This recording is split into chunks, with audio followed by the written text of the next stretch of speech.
Malakas nga ang pakiramdam ni Rigor na si Chief Espinas ang nag-utos nga dito kay Tanggol na maglabas-masok nga dito sa bilibid at gumawa ng masama sa labas.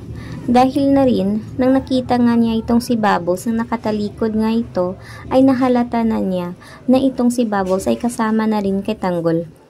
Samantala ay sinabi naman ni Mando na malubha naman ang tinamo ni Chief Espinas at baka raw umano mamatay ito dahil hindi raw ito kakayanin.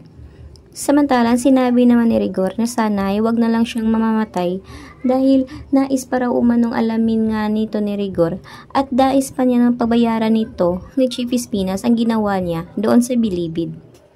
Kaya ngayon ay hindi napapayag si Rigor na kailanman ay makakalaya nga itong si Tanggol at muli na namang gumawa ng masama.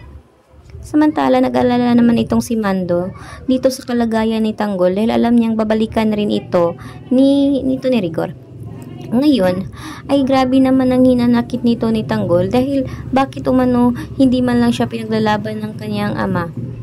At ngayon ay nag-alala pa rin nitong si Tanggol na ano nangyayari sa kanyang pamilya dahil alam niyang namimiss ng mga ito. Ulit ay paano nga niya imusin na kahit anino ay hindi ito doon sa bilibid. Hindi na alam Tanggol kung meron pa ba siyang pista at sinabi niya na hindi nga lang siya sinit dahil wala umanong sa kanya. Alam nga niya siya sita ng kanyang iyon. Grabe nung tinamon ngayon.